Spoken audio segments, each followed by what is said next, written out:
Daniel Divinsky nació en Buenos Aires en 1942 y aunque se recibió de abogado con honores, dejó la profesión para convertirse en uno de los principales editores de nuestro país. En 1966 fundó Ediciones de la Flor, una editorial con más de 600 títulos publicados que van de la narrativa al ensayo, la dramaturgia y la literatura infantil a las obras de novela y humor gráficos. De la Flor ha publicado Mafalda y todos los trabajos de Quino. Contó con las obras de Fontana Rosa desde sus comienzos, como también con títulos de Caloi, Rep, Liniers, Gustavo Sala, Alberto Montt, Griselda Gambaro, Vinicius de Moraes, John Berger y la obra completa de Rodolfo Walsh. Como pocas editoriales, De la Flor sigue siendo atendida por sus dueños originales, goza del cariño y respeto de sus autores y colegas y recibió distinciones a la trayectoria de parte del Senado de la Nación, el Premio Conex y Premio Arnaldo Orfila Reynal en la Feria del Libro de Guadalajara, entre otros. Señoras y señores, con nosotros, Daniel Divinsky. Hola Jorge. ¿Cómo estás? Bienvenido. Gracias.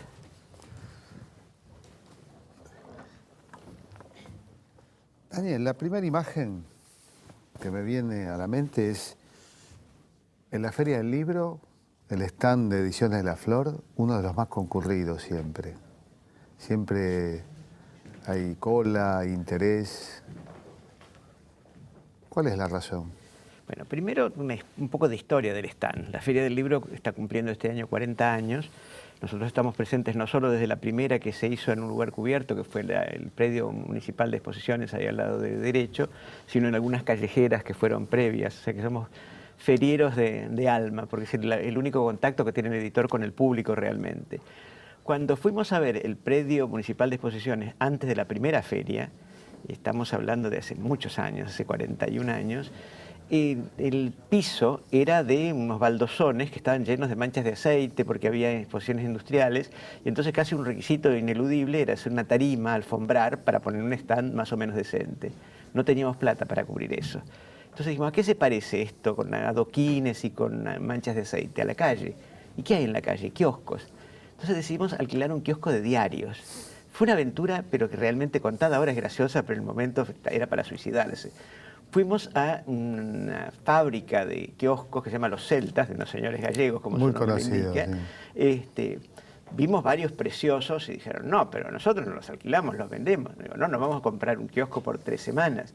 Entonces finalmente dijeron, no, les podemos alquilar uno de los que devuelven, que están bastante rotos, que los devuelven para arreglar, ustedes lo calafatean un poco. Bueno, finalmente alquilé un kiosco enorme. Pero aparte, era la feria inmediatamente después de Carnaval y Los Celtas cerraban por el Carnaval. Entonces hubo que cargar ese monstruo que parecía un tranvía en un camión, descargarlo en un guardamuebles que había en la calle Sarmiento, que ahora es un salón de baile que se llama La Argentina, pero en aquel momento era un guardamuebles. Ha sido milonga, una milonga importante. Exactamente. Y después, el día que se pudo instalar la feria, llevarlo, arrastrarlo con unos 18 criques de autos, porque no tenían ruedas ni nada, estaban destinados para ser descargados en la calle, al lado del lugar donde estaban. Bueno, esa fue la historia del kiosco de la Flor durante muchísimos años. Después nos fue yendo bastante mejor y convertimos el stand en la imitación más arquitectónica de un kiosco, pero sigue teniendo ese espíritu. Entonces, esa es un poco la parte formal. Es decir, la gente se acerca porque se acerca a una cosa que no parece una librería, que no parece un mostrador, que está totalmente relacionada con aquello con lo que está en contacto en la calle. Y después, bueno, claro, obvio, los libros y los autores. Yo nunca hablo de mí, pero me das pie para un pequeño reconocimiento a un kiosquero, cuyo nombre desconozco, que en el año 1972, después de una toma de facultad, me perseguía la policía, a mí a varios, y a mí me salvó el kiosquero, que me dijo, acá, pibe, acá. Me pude tirar detrás de las revistas y me salvó. Así que me diste pie para recordarlo. Bueno, siempre se puede decir que la prensa te protegió, lo cual daría una idea de lo contrario de lo que pasa. Yo creo que me protegía más las revistas de Mafalda, porque la prensa, si mal no recuerdo, en aquel momento no decía nada de la existencia de una dictadura. Sospecho. Hablabas de los kioscos. ¿Qué lugar ocupan en la venta de libros los kioscos? ¿Siguen teniendo una importancia? Importantísima. Yo acabo de hablar en el Salón del Libro de París sobre la cantidad de librerías que hay en la Argentina, que de acuerdo a una estadística bastante seria son unas 2.556, que es bastante, las que son propiamente librerías o papelerías escolares que también venden libros, no solo de texto. Pero la venta a través de los kioscos es sumamente importante, no para todos los libros, pero para ciertos libros. Y ese es un fenómeno que se da solamente en la Argentina, principalmente en Buenos Aires, y en Roma, donde hay unos kioscos enormes, especialmente en Vía Véneto, que venden libros. No pasa en otros países del mundo. Los kioscos de periódicos y revistas venden diarios y revistas. Y tienen un sistema de distribución totalmente diferente, porque hay la distribución centralizada por lo que llaman la playa, que es donde se entregan las revistas y los diarios, que es una distribución genérica. Y para los libros eso no sirve, porque no se manda la misma cantidad de libros según la ubicación geográfica del kiosco. Pero desde el comienzo, es decir, cuando empezó a salir Mafalda con el sello de la flor, que fue en el año 1967, es decir, en el año 1970, perdón, las tiradas iniciales eran de 200.000 ejemplares, una cifra que ahora es impensable para ningún libro, ni siquiera el más superventas de los superventas tiene una tirada inicial de esa cantidad de ejemplares. Y los distribuidores de kioscos, que eran en general pequeños empresarios cuentapropistas, retiraban con una orden que mandaba la editorial en el taller de encuadernación directamente, todos a la misma hora, para evitar desigualdades en la corrida por el reparto. Es decir, los diarieros por Florida y por Cabildo voceaban, salió la nueva Mafalda, cosa que realmente recuerdo con nostalgia. Y entonces, en algún momento, un distribuidor me llama a mi casa a la noche diciendo, aparecieron ejemplares de Mafalda por Belgrano. ¿Qué pasó? Uno de los repartidores había sobornado al cuidador de la encuadernación para llevarse los libros antes de los demás.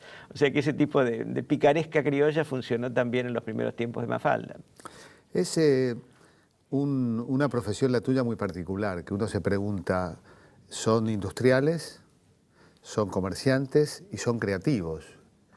¿Cuál de los tres elementos para vos es decisivo en tu profesión? Creo que la palabra editor debe ser definida de muy diversas maneras. Una cosa es ser director editorial de un gran grupo transnacional, donde allí exclusivamente lo que impera es el mercadeo, la investigación previa de mercado y jugar a lo seguro. Y otra es ser editores, como somos muchos en la Argentina, felizmente, medianos y chicos, autónomos, que decidimos a nuestra propia cuenta y riesgo, es decir, nos jugamos nuestro pan cotidiano con el éxito de nuestros libros. Es la única profesión ejercida de esta forma en la cual se decide la fabricación de un producto que a veces se sabe que no se va a vender, pero que igual hay que hacerlo. Esto no es heroísmo, porque si fuera así, las editoriales no durarían nada. Es compensar con las fichas, entre comillas, seguras, de los libros que seguramente se van a vender mucho, dar la posibilidad a otros que no se venderían tanto, pero que uno tiene ganas de hacer. Esto no creo que pase en ninguna otra profesión. ¿Ahora eso lo hacen todos los editores o lo hace Daniel Libiski? No, en absoluto tengo el monopolio de la idea. Hay no menos de 40 editoriales profesionales, no bonsai, no miniaturas, medianas y chicas, que son manejadas por sus propios dueños y que tienen ese mismo criterio de riesgo y que hacen cosas maravillosas. En general, bueno, son famosos los escritores, son famosos quienes se dedican al magnífico género de la caricatura, de quienes como Fontana Rosa han transitado literatura y humor. ¿Cuál es la razón por la cual vos sos tan famoso y además tan querido en el medio? Bueno, si yo te contestara, incurriría en una pedantería insoportable. Tengo que decir, no, es mentira, no es así. No, pero es así, yo lo aseguro. O sea, realmente uno no... mira, te voy a contar algo que no sé si lo escuchaste. Una vez leí que se decía que Napoleón, de no ser famoso por haber conquistado Europa, debería hacerlo por haber fusilado a un editor. O sea que los editores no han tenido siempre buena fama. Se refería a un editor de diarios y seguramente se referiría a algún editor, tengo entendido que un editor de Prusia, y era parte, bueno, fue parte de la represión que Napoleón ejerció. Pero eso se ha usado muchas veces para hablar. Yo vengo del cine, donde eso es transferible a los distribuidores. No, y hay una famosa diatriba de Salgari contra los editores que se lucraron con su sangre y demás, y después algún famoso artículo de Osvaldo Soriano donde se refería a editores piratas, escritores corsarios, que motivó una polémica que se llevó páginas y páginas de La Opinión, del diario La Opinión en su momento, pero eso es otra historia. Creo que la editorial, como sabés, tiene dos propietarios, Cookie Miller y yo. Los dos tenemos un trato personal con los autores. El negro Fontana Rosa decía, y está grabado, que él sentía que la ventaja de publicar en De la Flor era que él llamaba por teléfono y hablaba con los dueños, que no le atendía una secretaria que le preguntaba por qué asunto es. Y en estos días, que para la feria va a aparecer un libro de Alberto Montt, un humorista chileno, estamos discutiendo con él algunos términos de los chistes, si se van a entender aquí, si son solamente chilenismos y demás. O sea que hay una atención personalizada, por un lado. Por otro lado, es privilegiar el pago de los derechos de autor, porque siempre Raymond Chandler en una de sus cartas decía que odiaba a los editores a los cuales les iba a hablar de derechos de autor, de pagos, y terminaban hablándole de literatura. Nosotros cuando hay que hablar de literatura hablamos de literatura, claro, pero cuando hay que hablar de pesos argentinos hablamos de eso. Y se respetaron tanto las liquidaciones de los derechos que, como sabés, tanto Cookie Miller como yo estuvimos presos 127 días a disposición del Poder Ejecutivo durante la dictadura. Después estuvimos exiliados 6 años en Venezuela. La editorial la manejó una mujer maravillosa, que era en ese momento mi suegra, Elisa Miller, que la mantuvo a flote y nos la entregó 0 kilómetros cuando volvimos al país. Y en todo ese lapso, bastante extraordinario de haber estado presos y en el exilio, los escritores siguieron cobrando, los autores siguieron cobrando sus derechos puntualmente. Es decir, hubo una fidelidad afectuosa que hizo que ni Quine ni Fontana Rosa, que tenían decenas de ofertas de otras editoriales, no se fueran. Pero al mismo tiempo también esa fidelidad era retribuida con un respeto religioso por el pago de sus derechos. Es una parte de la que generalmente no se habla. ¿Sí? No se habla, se habla legítimamente de literatura, pero también existe el trabajo del autor, que es la creación, y su retribución, que es el pago de derechos. Creo que mi abuelo decía, me cuenta mi madre, casi no lo conocí, que ya que somos amigos, firmemos. Muy bueno, no lo conocía. Es una buena manera de consolidar la amistad. Creo también que, bueno, para evitarte el autoenjundio, me parece que bastaría decir que se puede hablar de un afecto de quienes, bueno, sin duda son ejemplares, que te quiera o que te aprecie Fontana Rosa, que hayan confiado en vos, Quino, Caloi, para nombrar algunos, ¿no? Rep. Y no te olvides de Walsh. Y Rodolfo Walsh. Es decir, la relación con Rodolfo fue una relación afectuosa, sajona, porque él era muy, muy irlandés en su aspecto, es decir, no era de estar repartiendo abrazos y sonrisas, pero había un afecto profundo y hemos reivindicado, Cookie y yo, en cada momento, que es el único autor que al tiempo de firmar el contrato de edición de Operación Masacre, que había tenido algunas ediciones anteriores, exigió en el contrato que se fijara el precio de venta muy bajo, porque él quería que el libro fuera accesible a la mayor cantidad de gente posible. Es decir, sin referirme concretamente a ningún autor, ahora buena parte de los autores pretenden que el libro tenga el precio más alto posible para que sus derechos sean más sustanciosos.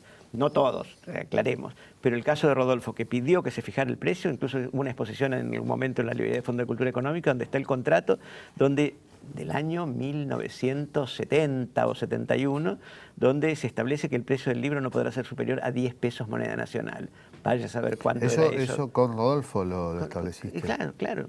¿Y también con su hija luego mantuvo el criterio? Bueno, no se siguió fijando ese criterio, pero lo mantuvimos en la editorial. Si ves la lista de precios de la editorial, Operación Masacre siempre está a un 50-60% del precio de los libros de igual cantidad de páginas. Es decir, lo respetamos como una especie de compromiso permanente no escrito con la memoria de Rodolfo. ¿Vos lo conociste a Rodolfo? ¿Vos lo trataste? Lo traté, es decir, no fuimos amigos íntimos porque él creo que era muy reservado, es decir, no creo, era muy reservado. Pasó un fin de año histórico en nuestra casa, ya cuando la situación estaba bastante dura, con Lilia, quien era su compañera en ese momento. Lo conocíamos de la librería de Jorge Álvarez en la calle Talcahuano, que era un lugar de reunión de toda la élite intelectual progresista, digamos, un espectro muy amplio. Es decir, estabas allí y caía a tomar un café David Viñas, o caía Rodolfo, o Ricardo Piglia, que era un jovencito que prometía. Álvarez tuvo la audacia de publicar una cantidad de autores jóvenes que eran totalmente desconocidos, con portadas con tapas diseñadas con gráficos excelentes, y creó lo que era la primera vez que sucedía en el país, que es que los lectores, los compradores de libros, para decirlo más comercialmente, seguían los libros que publicaba su editorial. Esto después se continuó un poco en La Flor, pero en aquel momento era muy, muy innovador, en la década del 60. Es decir, publicó primeros libros de Ricardo Piglia, de Vicente Batista, de Liliana Hecker, y me estoy olvidando de varios otros. ¿Cuántos libros llevas publicados? Son aproximadamente unos 750, una cosa así. ¿Y autores estimados? Un poco menos. Menos, porque hay muchos autores, claro, con muchos libros. Del Negro Fontana Rosa publicamos como 50 libros. De Quino unos 30 o 40. Así que hay autores muy, muy prolíficos. Y lo de David Viñas tiene sentido porque lo conocí en la librería de Álvarez. El otro día tuve que ir a una mediación judicial por un paquete de libros que se había perdido, y fui a comer solo al Edelweiss y miré la mesa que antes daba a esa cervecería que está en la calle Libertad y Corrientes, una mesa que estaba frente a lo que antes era una ventana, donde con un grupo de amigos, mi socio original de la editorial, que era un abogado, y Piri Lugones, que se presentaba siempre como nieta del poeta e hija del torturador, porque su padre fue el comisario Polo Lugones, el inventor desafortunado inventor de la picana eléctrica. Estábamos buscando el título para el primer libro de la editorial, que lo había armado con mi socio, y era una colección de textos relativos a Buenos Aires, desde la frase de Ulrico Schmidl, el cronista que vino con Pedro de Mendoza, que decía, y fundaron una ciudad que se llamó Buenos Aires, hasta cuentos actuales. Woolf nos había dado un cuento inédito, Cortázar nos autorizó un texto inédito. Era un rejunte, pero muy ¿Editaste criterioso. a Ulrico Schmidl? No, era solo una frase. Una frase. Una sola frase. No pagas derecho de autor, por eso. No, seguro. Y estábamos buscando el título al libro, y pasó David con su aire de aquel momento, que era imponente, un tipo alto, fornido, serio, y preguntó qué estábamos haciendo. Le dijimos que estábamos buscando un libro que tenía tales características. Dijo, pero viejo, eso es Buenos Aires de la Fundación a la Angustia. Y ese fue el título del primer libro de la editorial, que salió en 1967. Incluso cuando enterado de esto, David dijo, ¿no quieren que les escriba un cuento para terminarlo? Y escribió el único cuento humorístico que escribió David en su vida, que se llama Buenos Aires, primera capital socialista de Latinoamérica, que es un delirio donde las masas convergen sobre el obelisco cantando canciones de Tejada Gómez. Es decir, es una cosa realmente disparatada y muy divertida. Así que hasta el primer libro tiene una historia peculiar. ¿La editorial decís que en qué año comenzó? Como idea se constituye en 1966. Los primeros libros salen en junio de 1967, que fueron este que te dije, que terminó llamándose Buenos Aires de la Fundación a la Angustia, y un libro muy curioso, Invento de Piri Lugones. Ella dijo, ustedes son unos pibes, no tienen mucha plata, no van a conseguir nunca un libro de Borges, de Mujica Lainez, de Sábato, pero los autores son muy, muy vanidosos. Si ustedes le preguntan a todos ellos que elijan su cuento favorito de la literatura universal y escriban un prologuito explicando por qué es su cuento favorito, todos van a querer demostrar que eligieron el mejor cuento del mundo. Y pasó. Borges, Mujica Lainez, Sábato, Walsh, Abelardo Castillo, David Viñas, cada uno eligió un cuento, muy variados. Ahora sería largo dar los autores, porque van desde El Matadero de Echeverría, que eligió Viñas, hasta La Sirenita de Andersen, que eligió Abelardo Castillo, pasando por uno maravilloso que eligió Walsh, que se llamaba La cólera de un particular, que creímos que era un invento de él y después descubrimos que era un cuento vietnamita del siglo XVII, que es una maravilla.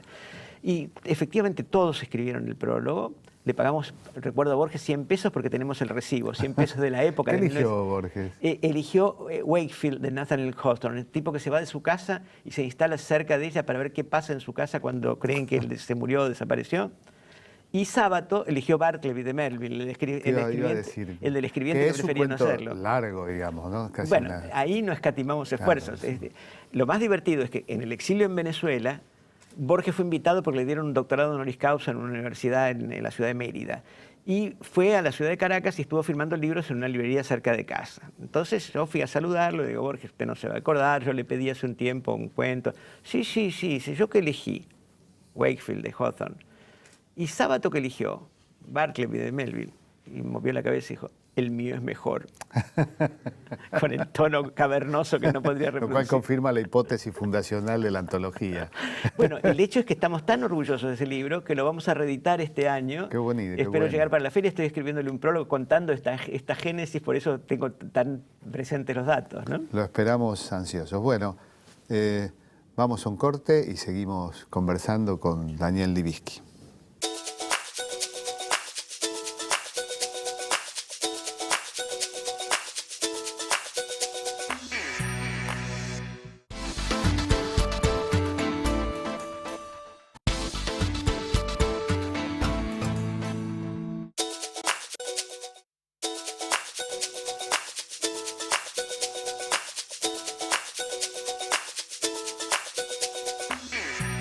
Hay en materia del negocio editorial, de la actividad editorial, a uno le cuesta, ¿no?, juntar negocio con... Pero bueno, decía Orson Welles que si a los 5 minutos de hablar de cine no hablamos de dinero, no hablemos de cine. Esto vale, ¿no?, para... No, sin duda, yo vivo de esto, no tengo campo ni nada, así que... Ahora, ¿empezaste en esto viviendo de esto o empezaste más con la vocación que con el bolsillo? No, era un hobby. La Ediciones de la Flor nace gracias a la dictadura de Onganía. Bueno, Yo era abogado, ejercía la profesión con un socio de mi edad, que habíamos sido compañeros en el colegio secundario y después en la facultad. Teníamos un estudio de 3 metros por 2,50, una oficinita que me había regalado un tío mío dividida por una mampala de plástico, donde el espacio de delante era la sala de espera y el despacho de la secretaria que no teníamos. Entonces, según de quién fuera el cliente, uno ocupaba el despacho grande de 2 por 1,5 y el otro se quedaba en el escritorito de la secretaria del otro lado de la mampara. Yo estaba muy insatisfecho con la abogacía, nunca me había gustado mucho como carrera, la seguí por descarte. Yo iba a estudiar letras y mi viejo, que era médico, un médico de barrio, me dijo, mirá, no te vas a poder ganar la vida con esto, nosotros no tenemos ninguna fortuna, así que tenés que pensar. Me fui a inscribir en ingeniería, probando una gran vocación. Vi el plan de estudios y salí disparando, me olvidé la cédula en la Facultad de Ingeniería. Tengo que ir a buscarla. Tuve que ir a buscar. Y ese día decidí inscribirme a Derecho. Como ves, una vocación... Famosa frase, seguí derecho por no doblar. Digamos. Sí, una vocación importante. Teníamos como clientes las 3P del joven abogado, putas, parientes y pobres.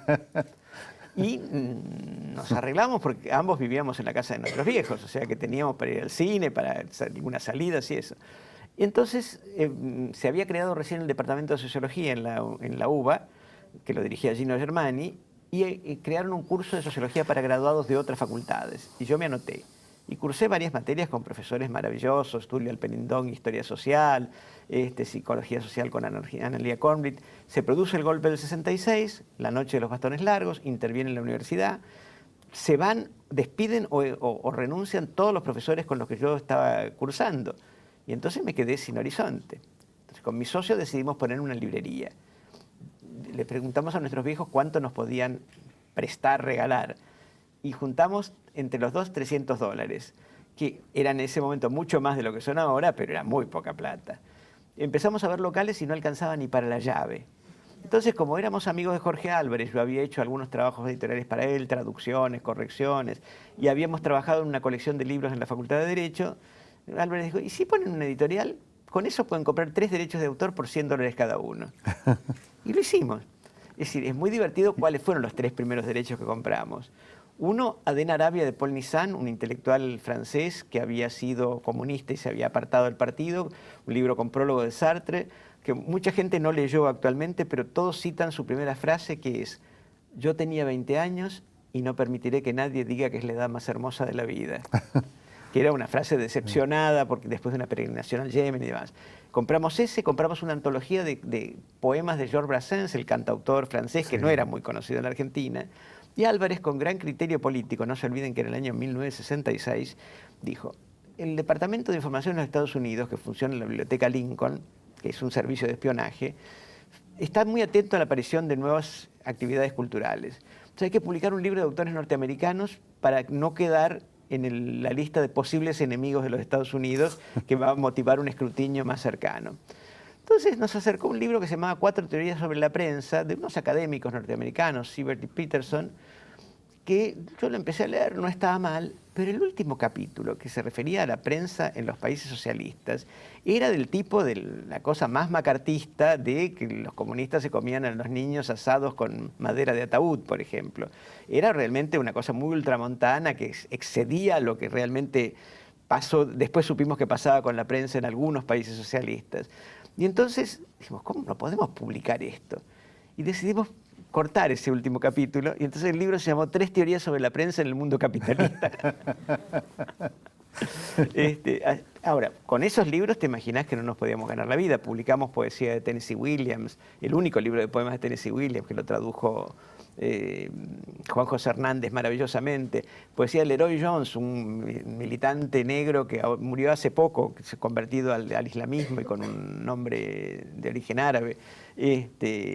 Publicamos las cartas de amor al Libric de Mayakovsky, libros con los cuales evidentemente no podías ni siquiera cubrir los costos.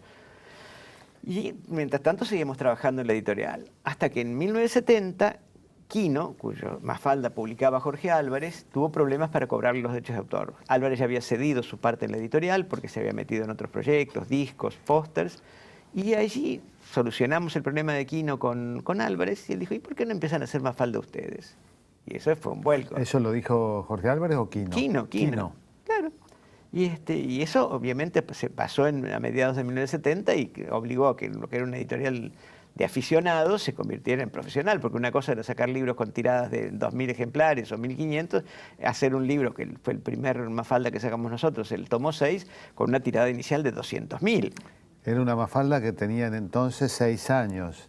Claro, 5 volúmenes anteriores. Y como referencia del tiempo, estamos teniendo esta conversación en el año en que cumple 50 años. Exactamente. Salió la primera efectivamente hace 50 años, que la publicó Álvarez, hasta el volumen 5, y desde el 6 la publicamos nosotros y se reimprime regularmente todos los años. ¿Por qué pensás que Mafalda tuvo tanto éxito? Y un éxito universal, porque hay momentos donde uno siente que le gusta más incluso a los europeos, a los extranjeros, a los europeos sobre todo, que a los argentinos, y tampoco les gusta mucho a los norteamericanos. Quino dice que no es universal porque en África no la conoce nadie. Es una frase que ha dicho muchas veces. Es decir, la última edición en idioma extranjero es en Indonesia. Es que se explica por qué. Porque una señora o señorita, no la conozco, que estudiaba castellano en España, la leyó, le interesó, trabajaba en una editorial en Yakarta, y entonces interesó a los dueños de la editorial y compraron los derechos y la tradujo. Es decir, creo que responde, primero que no es una historieta de aventuras, no hay hechos, los únicos hechos son el nacimiento del hermanito, la compra del televisor o el Citroën. Es decir, o sea, es una colección de aforismos, de frases que terminan con un remate gracioso. Es decir, aparte las personalidades de los personajes que se van delineando con el tiempo son muy divertidas. Cuando la ofrecimos a una editorial norteamericana cuyo director había pasado su infancia en la Argentina, dijo, no se la vendan a nadie, yo voy a hacer que mi editorial lo compre. Después de un año llegó la respuesta del departamento de marketing de la editorial norteamericana que decía, Mafalda es demasiado sofisticada para los niños norteamericanos. Sin darse cuenta que es una historieta con chicos, pero no es para chicos. Los chicos se divierten con algunas de las cosas, pero en realidad los que nos divertimos más somos los adultos. Empieza a gustarles pasada la edad que Mafalda, esa edad indeleble que Mafalda tiene, ¿no? Claro, seguro. Es decir, efectivamente la repercusión en Italia, en Alemania, en Francia es permanente. En Francia ahora se le hizo un homenaje con el Salón del Libro importante, en el que también estuvo Quino. Y en China, con los millones de habitantes, deben haber dicho, deben ser ediciones de 150.000 ejemplares. No, ha habido ya 4 editoriales distintas. La última es una que se llama Shanghai 99, que es una editorial privada. Es decir, hay editoriales privadas en la China popular ahora que tienen una intervención del Estado porque el Estado adjudica lo que se llama el ISBN, que es una especie de número de identidad del libro. Si la gente se fija acá en la página de legales de los libros, tiene el ISBN con el código de país, el código de la editorial y un número de identificación que después está también en el código de barras para los precios. Entonces, como el gobierno adjudica o no el ISBN, tiene intervención en lo que publican las editoriales. Ahora, esta editorial, Shanghai 99, que es la 4ª que publica Mafalda en China Popular, hace tiradas de 5.000 ejemplares. No hay que pensar en que son 500 millones de chinos. ¿Por qué se llama edición? ¿Por qué el nombre Ediciones de la Flor? En la época en que la creamos, existía una técnica de publicidad que yo no sé si sigue existiendo, que se llamaba brainstorming, tormenta de cerebros, Sí. que era reunirse un grupo de gente y tirar nombres para un producto, por ejemplo, hasta que alguien acertaba. Era una especie de asociación libre. Hicimos una reunión con mi socio, con algunos amigos y con Piri Lugones, que era experta en esto, y después de los apellidos de los dueños, Divinsky y Finkelberg, eran impronunciables, es decir, se nos ocurrían cosas poéticas horribles, y hasta que le dijimos, bueno, ¿qué autores van a publicar? Le dimos la lista, entonces Piri dijo, pero entonces lo que ustedes quieren hacer es una flor de editorial. Era la época del flower power, del poder de la flor, de los hippies, piensa en 1966, y todos jugamos al truco y no hay que explicar qué es la flor. Así que salió de la conjunción esta intercultural. Flor de nombre, ¿no? Porque la verdad que... Le hemos tomado cariño. El logo lo diseñó un gráfico que está totalmente fuera de nuestro alcance, que lo hizo por simpatía, que se llama Ronald Shakespeare, que es un maestro de diseño, ya ahora se dedica solo a impartir clases, pero que creó desde el logo de Harrods hasta el del subte de Buenos Aires, es decir, los logos más hermosos que vemos. Hubo una exposición en el Museo de Arte Moderno de Buenos Aires de todos sus diseños, y realmente es un genio, que después de 20 o 30 años se arrepintió, dijo que era feísimo el logo y que lo quería cambiar gratis, y es como si Boca cambiara la camiseta por la rosa esta que trataron de ponerle a los... Tiene la buena fortuna de la editorial, tiene que ver un poco también con que es casi como un trébol, ¿no?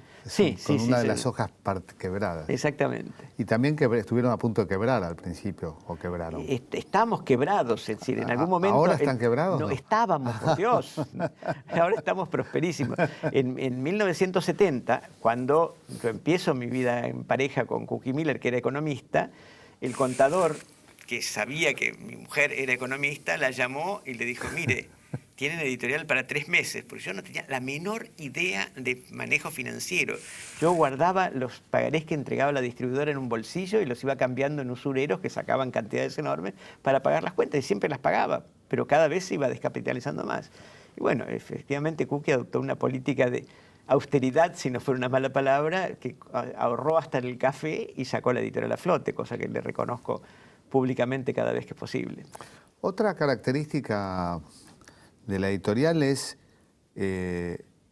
la adopción de Quino, o sea, que salir del libro e ir a la tira, a la historieta, a libros como Le Mafalda, o esta edición tan especial, ¿no?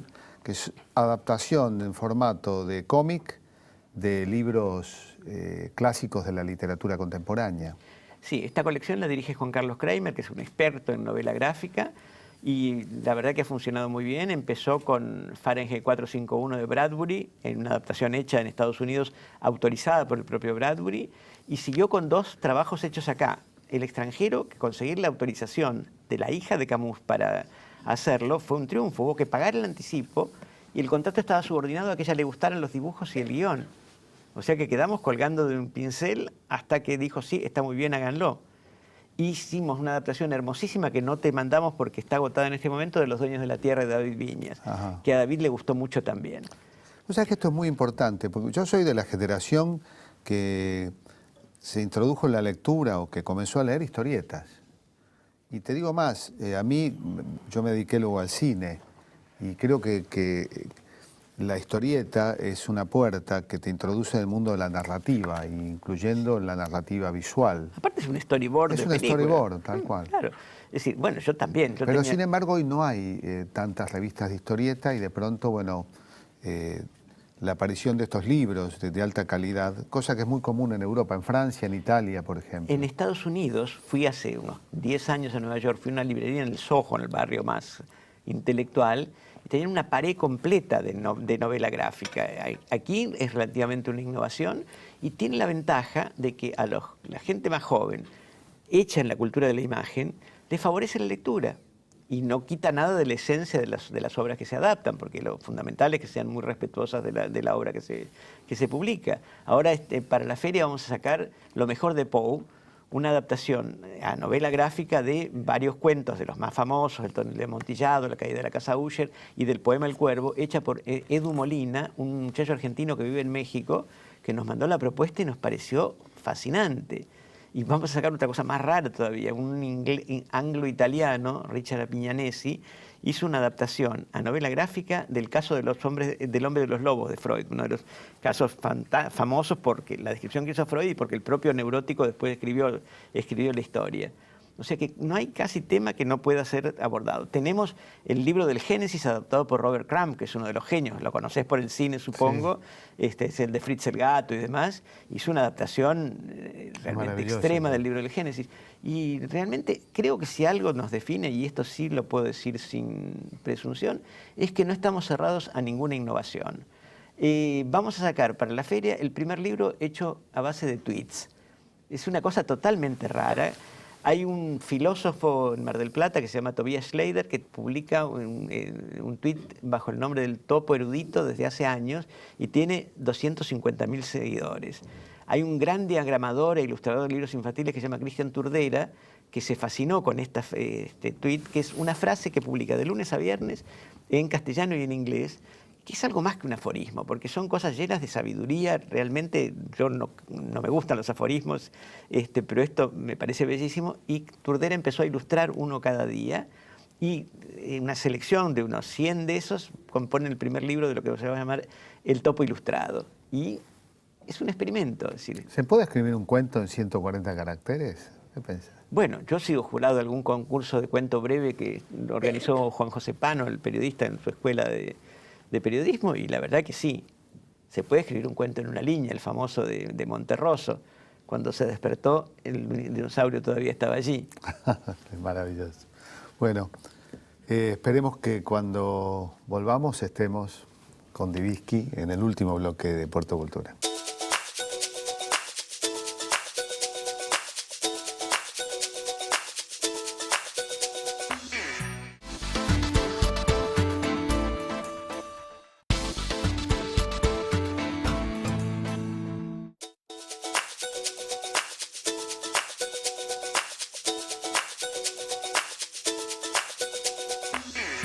Bueno, seguimos conversando con Daniel Diviski. Daniel, vos sabés, en nuestro programa siempre tenemos invitados que van a hacer preguntas, en este caso de TEA, Taller Escuela Agencia, del Club 6 de Agosto, de los Piletones, chicos jóvenes de la Juventud de Patria Grande, Fraternidad del Sur, Vientos del Sur y Mundo Villa.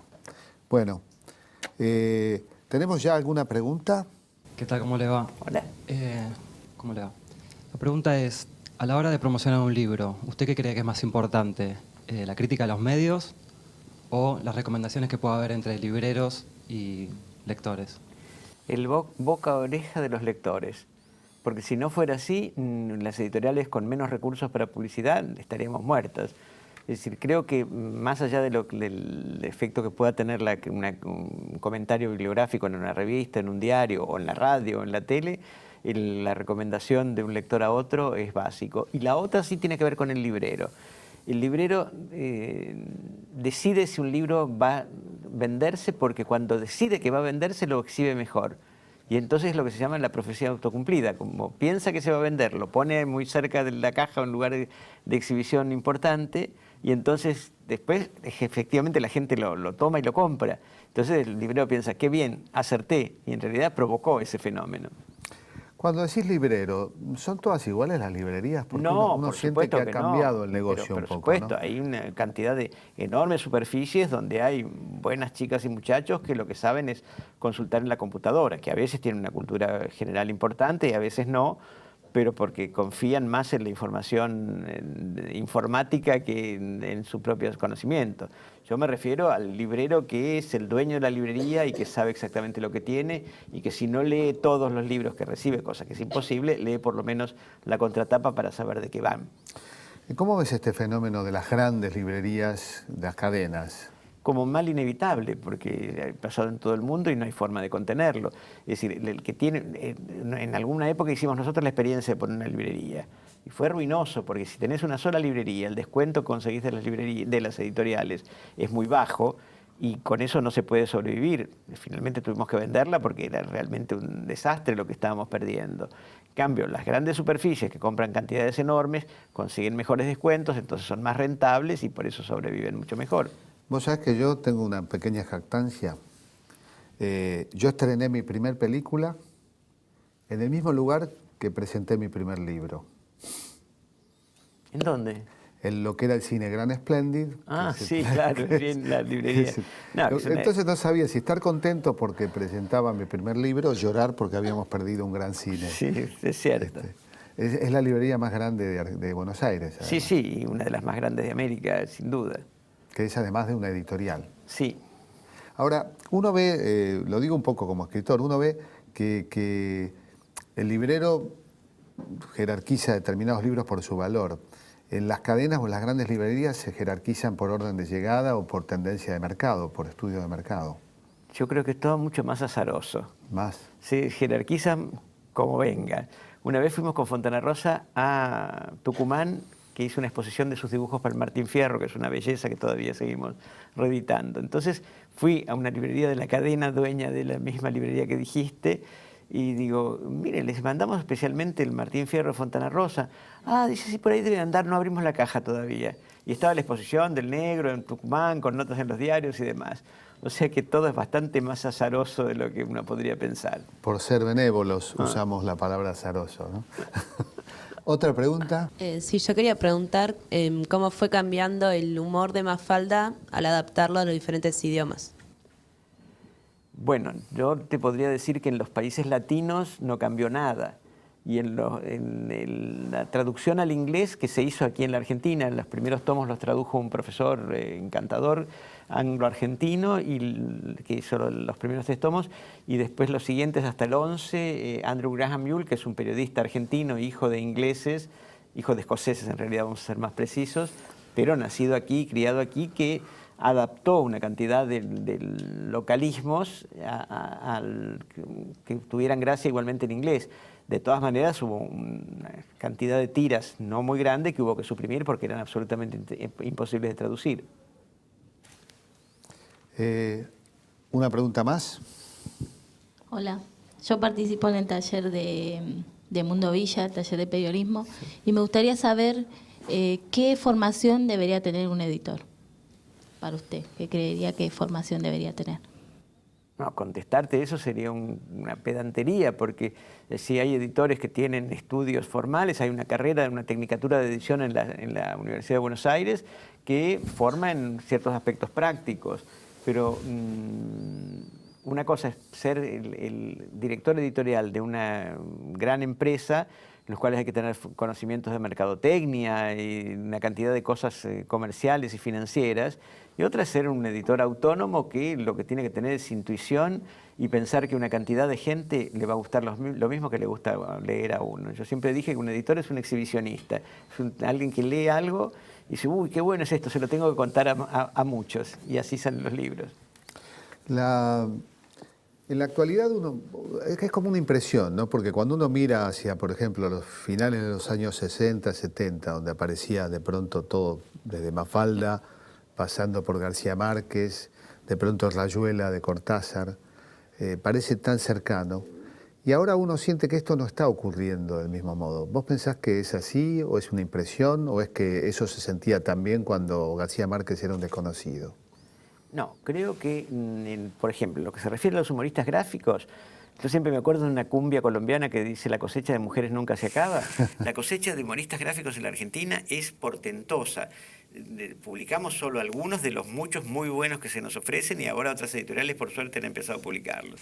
En narrativa se sabrá dentro de 10 o 15 años quiénes son los Cortázar, los García Márquez del momento. Lo que no hay es tal presencia de la lectura o de la compra de libros, para decirlo groseramente, como para producir el fenómeno tan visible que se produjo en los 60 y 70 con estos autores. ¿Vos pensás que, por ejemplo, Roberto Arlt hubiera podido nacer como escritor o ser conocido como escritor en estos momentos, o lo hubiera aniquilado cierta hegemonía de la crítica académica? Y sí, le hubiera pasado lo mismo que le pasó durante mucho tiempo a Osvaldo Soriano, que al escribir en lenguaje coloquial, incluso al no ser demasiado cuidadoso de las normas de la gramática y la sintaxis, buena parte de la crítica dominante lo hubiera intentado aniquilar, pero hubiera sobrevivido como sobrevivió Soriano y que ahora está nuevamente estudiado en las facultades y revalorizado como el gran autor que fue. Hablamos de editores, pero bueno, vos decías, vos sos un editor empresario, pero hay editores que son editores técnicos, digamos, por llamarlos de algún modo. Sí, claro, y respetabilísimos, como en algún momento fue Enrique Pesoni, director literario de Sudamericana, o antes de eso Paco Porrúa, que fue el que realmente decidió la publicación de 100 años de soledad cuando le mandó García Márquez el manuscrito desde México, en partes porque no tenía plata para pagar el franqueo de una sola vez de tanta cantidad de papel. Esa fue una época en que se descubrían autores universales o latinoamericanos en Buenos Aires, ¿no? En Argentina. Jorge Herralde, que es un gran editor español, el dueño de la editorial Anagrama, dice que el editor no descubre un autor, que lo reconoce, que el autor preexistía. Claro. Me parece muy, muy simpática la diferencia. Sí, efectivamente, porque era el gran emporio editorial de Hispanoamérica, Buenos Aires. En España, en la dictadura franquista. Poca actividad editorial en toda Latinoamérica, salvo en México. Entonces esta era una gran caldera para producir este tipo de reconocimientos. Una última pregunta. Hola, ¿qué tal? Yo quería saber, perdón, ¿en qué otras editoriales usted encuentra otros catálogos interesantes? Bueno, ya que mencioné Anagrama de España, sin ninguna duda, en la Argentina, libros del Zorzal, Eterna Cadencia, La Bestia Equilátera.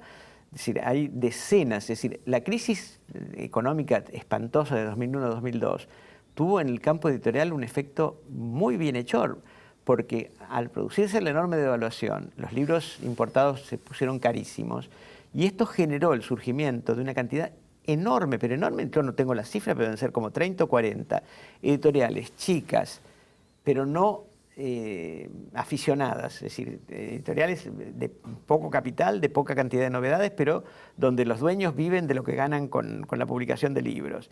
Porque también es una profesión que se presta a que gente muy adinerada con pretensión cultural empiece a publicar libros, pero estos desisten al poco tiempo. Y entonces empezaron a aparecer estas editoriales de las que me estoy olvidando, Paradiso, Mansalva.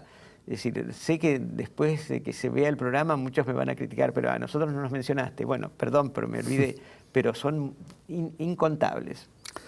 Es una pregunta que me suelen hacer a mí y que soy parcial, lo sabés, lo saben. ¿Cuál es para vos el rol que cumple el Estado en la industria editorial? Porque un dato no menor es que es el principal comprador de libros de la Argentina, bueno, y en cifras importantes. ¿Estás dando la respuesta en la misma afirmación? ¿Hay alguno, digamos, eso qué significa para una editorial? Pero significa? Nunca en mis 46 años de editor hubo tanto apoyo por parte del Estado en cuanto a la compra de libros criteriosamente, de una forma totalmente transparente. La enorme compra que se hizo el año pasado para las escuelas, compró libros de 75 editoriales diferentes, de las cuales 55 de capital nacional, lo cual no es poca cosa, y fue vital para la supervivencia de muchos editoriales. A nosotros nos vino muy bien, pero a otras editoriales les salvó la vida. Es decir, todo esto, si se completara con la exención del IVA para el libro, porque el libro paga IVA en todos sus insumos, pero al mismo tiempo no puede descargarlo porque el libro no tiene IVA. Entonces no es la solución ponerle el impuesto al valor agregado al libro, sino que se tenga IVA cero y entonces no tenga que pagar sobre los insumos. Esto estaba en una ley del libro que fue aprobada y que después fue vetada por De la Rúa y que nunca se volvió a sancionar. Hay un proyecto de creación del Instituto del Libro que insumiría un impuesto más chico, similar.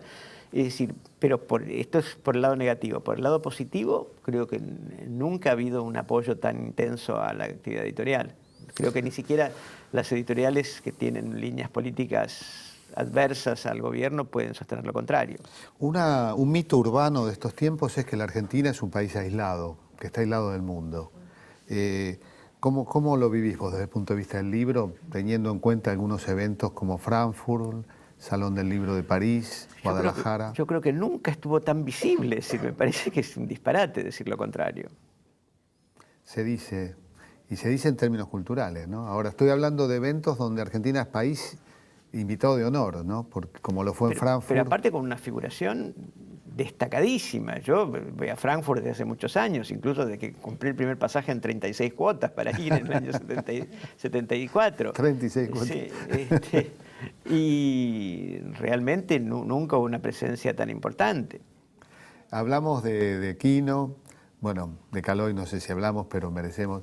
Hay otros, hablaste de que la cosecha de humoristas gráficos nunca se acaba. Liniers, que lo encontré de casualidad. Hace shows, además, ahora magníficos. Hace shows junto con Kevin Johansen, pero que además hace unos cuantos días dibujó la portada de la revista El New Yorker, que es una revista de alto nivel, que fue un ilustrador histórico es Saul Steinberg, un gran dibujante humorístico, maestro de todos los que siguieron. Le dieron la portada a Liniers, un dibujo lindísimo con una gente viajando en el subte de Nueva York, agarrados unos de otros. Después, Gustavo Sala, el creador de Bife Angosto, un humor contundente, hasta grosero, pero divertidísimo. El Niño Rodríguez, que por un lado es el autor de humor gráfico estupendo, de la serie que se llama Lucha Peluche, que salió en diversos diarios. Me regaló un afiche sobre el Niño Rodríguez, sobre el bombardeo del 16 de junio. Que lo hizo para una exposición en el Palais de Glass. No lo Glass. encuentro por ningún lado. ¿Dónde está mi afiche del Niño Rodríguez? Bueno, el Niño Rodríguez que se hizo famoso porque aparte fue el director de un video que se transmitió viralmente, ese que se llama Ni una sola palabra de amor, Marta y Enrique, supongo que muchos lo habrán visto, es un monólogo a cámara de una señora que se queja porque el tipo no le contesta las llamadas telefónicas. Bueno, o sea que es un creador de diversas. Julieta Rocchi, para ver que hay muchas más humoristas femeninas. Y el más reciente, de Cur, Guillermo de Cur, que es un rosarino, en realidad no es rosarino, es de Arroyo Seco, absolutamente autodidacta, que el primer libro lo hizo con humor gráfico, pintando al óleo sobre papel telado, lo cual le salió carísimo y lleva un tiempo infernal. El segundo lo hizo a la acuarela. El primer libro se llama Merci, ya van varias ediciones y siguen, y tengo 4 o 5 en consideración ahora. Daniel, bueno, la verdad que ha sido tan ameno que dejamos de lado algunas sombras que vos mencionaste, haber estado preso, haber estado exiliado en Venezuela varios años. Eso, solamente mencionarlo, testimonia que no es soplar y hacer botellas, comprometerse con la palabra impresa en la historia de nuestro país. Bueno, yo te quiero agradecer por todo y supongo que te vamos a seguir agradeciendo por mucho tiempo. No, al contrario, soy yo el agradecido porque las editoriales las hacen no los editores, las hacen los autores y las hacen los lectores. Así que gracias por la difusión. A ti y a ellos los aplaudimos.